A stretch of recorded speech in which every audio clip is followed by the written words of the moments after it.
Yo, it's dead in this town. Messieurs, merci. Ismaïla, merci beaucoup.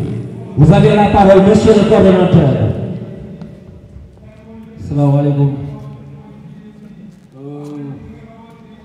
Fan laay commencé sax bon mais dinaa xam fan laay commencé yombul woon 10 ans ci ginnaaw ñu créé woon li nga xam ne moom moo tuddoon Video Events commencé woon ko ci ay concert ñu jàppoon ne ñenn ñi jàppoon ne xale yi tey gis ngeen li yàlla def de par sa grâce ñu daje ci salle bi pour yóbbu ko ci beneen level muy Dîner de Gala dama ko wax sànq Cheikh Naam nee naa ko noonu la bis yi ci ginnaaw tuuti dafa am ña nga xam ne ñi ngi fa te seen coobare yóbbuwu leen fa dafa am ña nga xam ne ñi ngi fa te nekkul seen càggante mu leen fa yóbbu ndax boo toppee ci programme yàlla kaso ci boppam dafa am ña nga xam ne dañ leen ko jagleel te dama jàpp ne wala ñun dañoo jàpp ni ñooñu noonu dañoo bokk ci ñun ba mu waral ñara mos a bàddi wala ñu leen di benn yoon tey moo waral Video Events comme ni mu ko yàggee def daara yi nekkoon ci Diourbel yëpp dem nañ def fay action soit ci consultation gratuite soit ci don de denrées alimentaires soit ci sensibilisation par rapport ak feebar yu bëri yi fi xew bu loolu weesoo aussi ñu ngi ci la lutte contre les maladies non transmissibles à savoir le diabète le cancer l'hypertension artérielle loolu Video Events si nekk na di ko fi def mais yemul foofu noonu et je le répète Video Events si nekk na structure ba nga xam ne à chaque fois li ñuy jot ci ay cas d'urgence kenn mënu la wax di toll ay nit a ngi feebar ci hôpitaux yi ñu ñuy transmettre ordonnance ñu dem di ko fekk ay taalib bi ñu ngi feebar seen daara ñu ñëw jëleen en charge ñi ngi participer ci yenn construction maison yi pour les imams donc loolu ci gàttal mooy li nga xam ne moom mooy Video Events mais non seulement cela Video Events dafa ñu nekk ay jeunes yoo xam ne très sincèrement dañoo engagé wu pour développement Diourbel et mu nekk mbir ma nga xam ne aussi du mbiru ma Demba du mbiru ma Samba dañ ci woo képp nga xam ne tey jii Diourbel yitteel na Diourbel ñoom lañu wax dëgg fa yàlla gën a jural ñu ci góor bi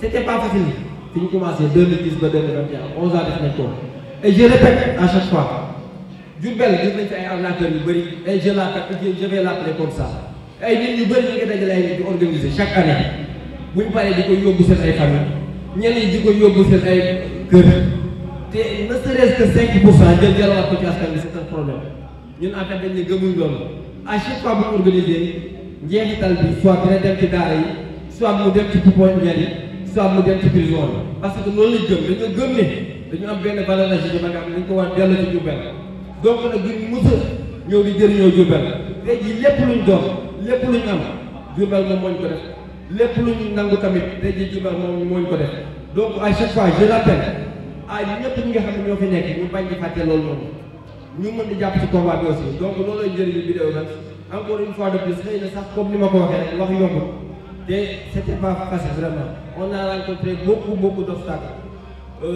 gars yi jëm nañu def lu ne pour jéem ñoo déconcentrer par rapport ak li ñu nekk jéem nañu def le tout pour fakastal na mais ngëm-ngëm persévérance dëggul moom moo ñu indi fii te li ci bëri fii mën naa la jël ak seede bi ñuy commencé am na ñooñu dañoo taxawoon ne mbir mi du dem mais gëm-gëm moo ñu indi fii 2010 ba 2021 fàttaliku leen ñaata association ñoo fi judd Diourbel ñaata mouvement ñoo fi judd Diourbel yéen ñëpp laa jëlaat moom mais yomb noonu nag dafa am gëm-gëmu Pascal bu fi nekkoon gëm-gëmu Lucien bu fi nekkoon dëgg Babacar Diop bu fi nekkoon dëgg Cheikh Naama bu fi nekkoon dëgg Sadou Oumou bu fi nekkoon dëgg Marème Diallo bu fi nekkoon tey jii ñoom ñoo ñu dooleel ba tey ñu egg si à chaque fois grand papa yi suñu ginnaaw di ñu conseiller ak fu ñu mën di toll donc fa laa mën a yaakaar naa di remercier ñëpp ñi nga xam ne ñu ngi fi teew pour bañ a monopoliser vraiment parole bi merci beaucoup.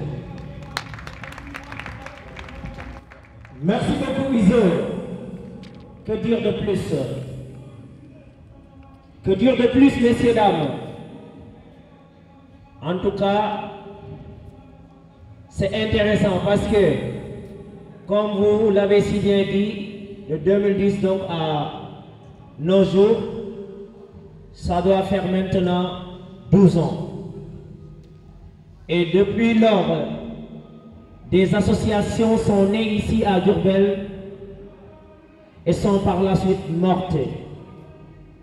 Pourquoi? Parce que tout simplement, peut-être qu'ils n'avaient pas tout simplement un objectif spécifique. Donc sans plus tarder, on va inviter Chap le Fou, Chap the crazy boy, the crazy man. ñun suñu life moo wéradi da ngay réew a tas nag mais boo ci nekkee lu leen dim ko taj laissez-nous en paix. Vous parlez, vous critiquez alors que vous êtes bien conscient de jour en jour sur vol, viol, meurtre, corruption, détournement de mineurs. Fii c'est la drogue mooy comme ni ñu jàppee booy fii te ñun ci da booy defuñu dara te pourtant nee nañ yambaaji booy tux nañ jàpp nañ booy yóbbu ci kaso bi yambaaji fan lañ koy yóbbu ah moo ma jaaxal dama koo dégg fi yambaaji jëm Sénégal laa gis foo xamante ne nii yaay sàcc benn bëy kaay tëj la 4 ans ci kaso bi kaay sàcc ay milliards li ci mbedd mi taxawal maa ngi dur ko benn 1 mois nous sommes dans un pays où ñun fa la ñu nekk mais nag fii nag boo waxee dëgg yóbbu la ci kaso bi ah loolu waxuma de.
Nous tenir à être là parce que nous avons estimé que c'est une cause que toute personne doit accompagner et doit soutenir.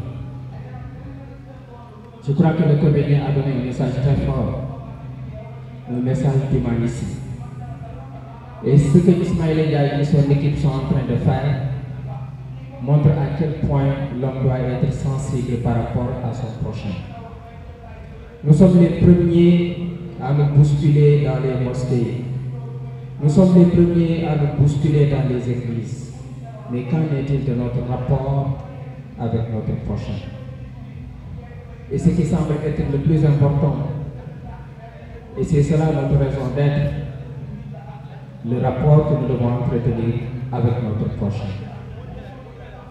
Et fort heureusement que ces jeunes Bidou Evans ont pris conscience de la nécessité de jeter un regard sur les personnes qui sont dans des endroits malgré elles. Et chacun d'entre nous peut se retrouver du jour au lendemain au même endroit où ils sont.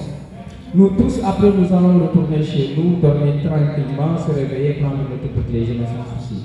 Au même moment, il y a des gens qui sont meilleurs que nous sur tous les plans, de la vertu, et qui se retrouvent entre 4 murs, ou bien pour dormir, sont obligés de s'entasser comme dans une boîte d'allumettes.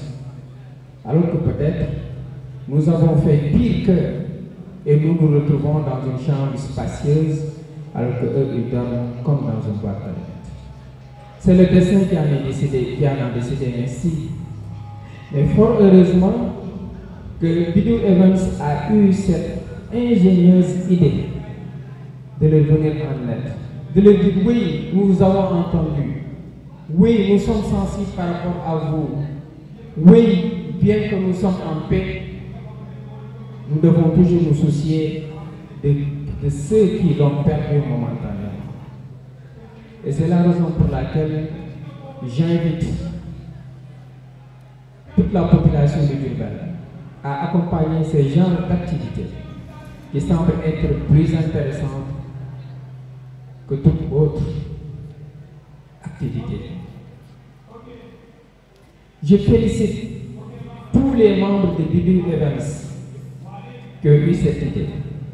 Je sais que tous ceux qui sont là, mes grands Badoufal, mes grands aussi, tous ceux qui sont là ne sont pas venus pour manger ni pour boire, ils l'ont déjà fait chez eux. Mais ils sont venus pour soutenir cette belle initiative qui montre encore une fois comment l'homme doit être sensible par rapport à son prochain. Et Ismaïla et son équipe sont le témoin de cet adage qui dit qu'aux hommes bien nés la valeur n'attend point le nombre des années. C'est nous peut-être les adultes qui devraient être beaucoup plus soucieux par rapport à la situation des prisonniers, par rapport à la situation des enfants qui sont dans la rue, par rapport à la situation des gens qui sont, des enfants qui sont dans les daras.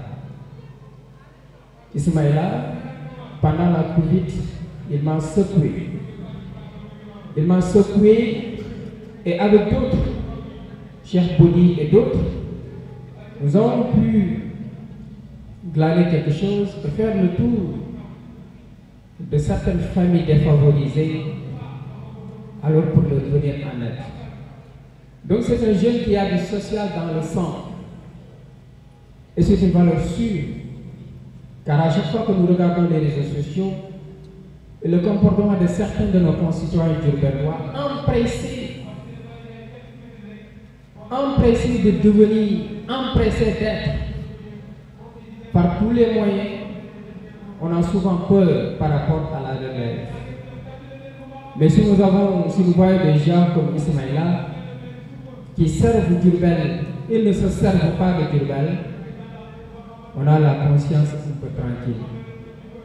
Des gens qui amènent ce qu'ils ont, qui partagent ce qu'ils ont avec leurs concitoyens et sans démagogie. Et c'est la raison pour laquelle j'appelle encore une fois toutes nos autorités à les soutenir, à les accompagner, pour qu'en retour, ils puissent atteindre leurs objectifs, à partager avec leurs semblables, surtout les plus démunis.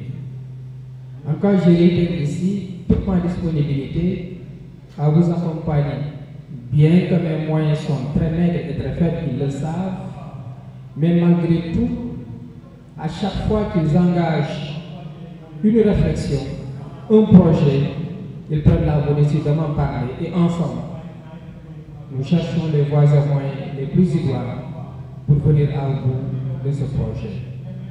Merci, chers Diourbellois, d'être venus. Merci, chers concitoyens, d'être venus pour soutenir Bibi Evans et dire aux prisonniers que oui, nous sommes sensibles par rapport à vous, nous vous avons entendu. Nous souhaitons simplement que ces genres d'activités se réitèrent encore une fois dans la région pour que les plus défavorisés, les gens démunis, ceux qui sont en prison malgré eux, puissent sentir qu'il y a la chaleur, qu'il y a l'entraide, qu'il y a la solidarité de leurs concitoyens pour qu'ils puissent encore une fois alors tenir debout, rester debout, rester digne. Je vous remercie, aimable attention. Merci beaucoup, professeur.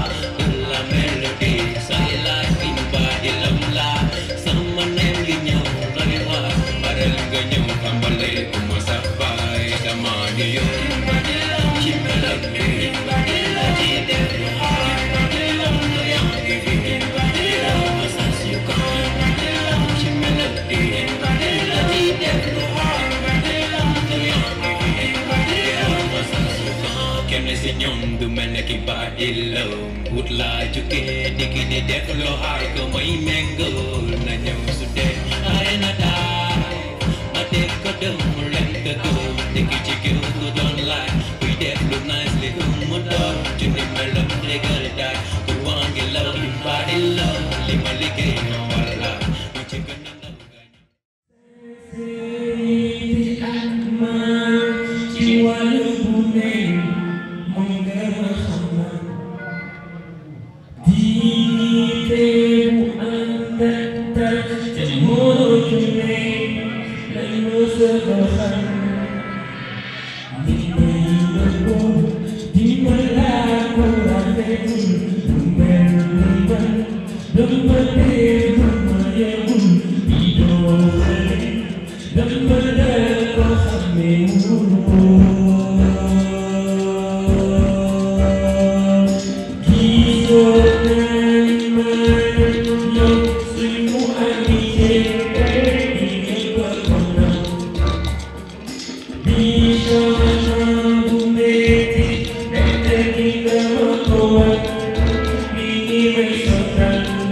Merci beaucoup. Notre style à nous, l'artiste Big Poussard, révolu trop magnifique. Des applaudissements s'il vous plaît. Maximum d'applaudissements. Avec sa tête, avec de plus les autres. Oui, ça m'a mis comment voilà. Comment voilà. On peut les calculer. Mais avant de calculer, je suis calculé. Aku nak ambil pisu ni, ambil pisu. Ambil ini daun pisu ni ni. Ajak berikan des applaudissements. Vous étiez des applaudissements. Salut des applaudissements. Wow. Des applaudissements à la cinquante. À la cinquante des applaudissements. Ça c'est Carmen Style. Ça c'est la grande dame du Charo. Ça c'est la mazante. Ça c'est la guerrière. Ça c'est la magnifique. Ça c'est la collection. C'est toujours la collection de Carmen Style. La couvrière créateur.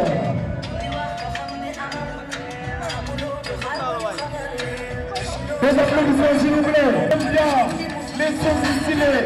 J'aime bien les choses raffinées. J'aime bien ces magnifiques choses. C'est la collection de toujours des enfants de Biloussaro. Ça reflète de culture. Ça c'est l'africanité. Ça c'est l'Afrique française. Ça c'est nous. Merci à Carmen Style. Merci Biloussaro. Vraiment c'est trop bien fait. C'est magnifique. Machallah.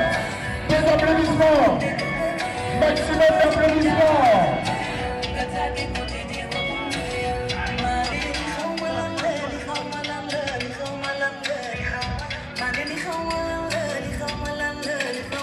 Vraiment c'est trop beau. On est là. Binouche. Voilà, donnez un haut s'il vous plaît.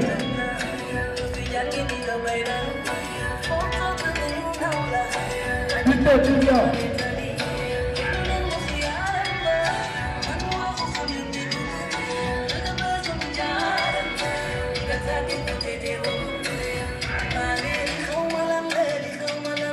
Voilà, Binda. Binda Zaho. Non, quelqu'un.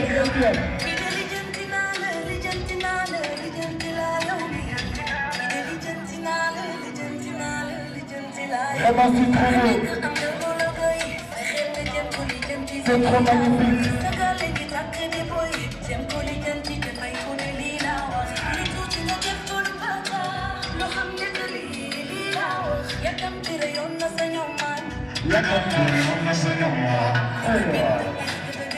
Vraiment vous êtes tous beaux, c'est magnifique, ne me pas. Voilà, merci Didier. Merci encore des applaudissements s'il vous plaît. Nous tâchons. Voilà, nous tâchons cette grande dame, cette magnifique grande dame. Tâchez-le comme Général de Carmen Style. Vraiment une personne respectueuse, une personne très magnifique, une personne qui le muy def, qui engagement. ci gëm li muy def nekk Dakar montrer vraiment loo xamante ni tey kenn mënul imaginer que ni Biloussaro Diourbel la dëkk tellement elle est très reconnue et très respectée à Dakar. Je demande encore une fois ngeen tàccu ma ko bu baax a baax. J'ai parlé de moi. Je suis vraiment contente. Di nuyu fekk ñëpp. Gis naa samay ancien professeur monsieur Sy gis naa ne samay xarit samay collègues ñoo bokkaloon classe te ñëpp aussi comme ni ma wax sànq rek je suis contente yéen ñaanal aussi yéen fi teew et surtout pour dire aux jeunes ñu entreprendre. Voilà, merci.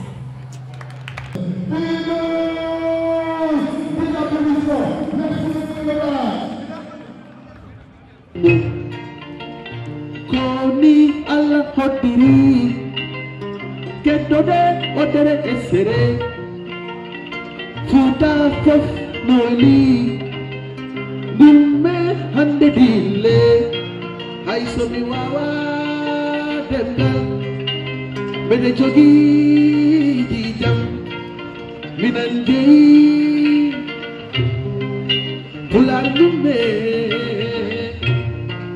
Hay somi ala demgal Mene jogi jijam Minan jeyi Pular dumme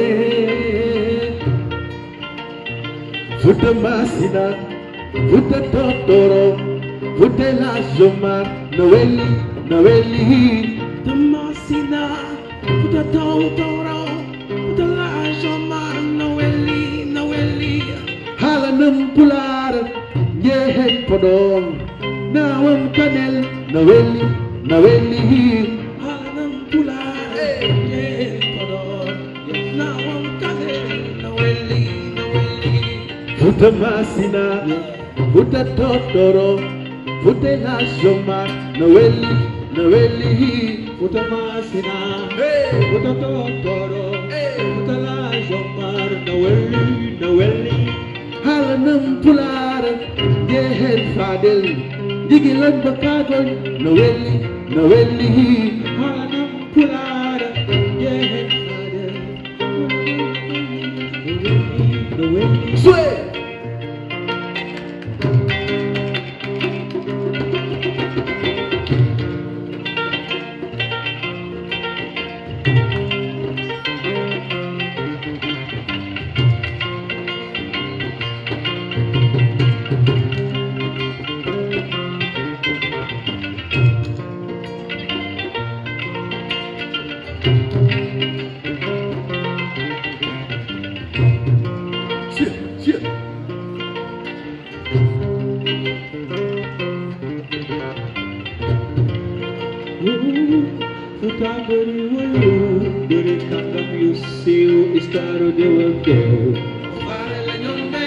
Futa am na xam-xam Pulaar am na am Pulaar bi mën na gam faare la ñoon men xoolal Tijaani aani xeex na ba dem ngir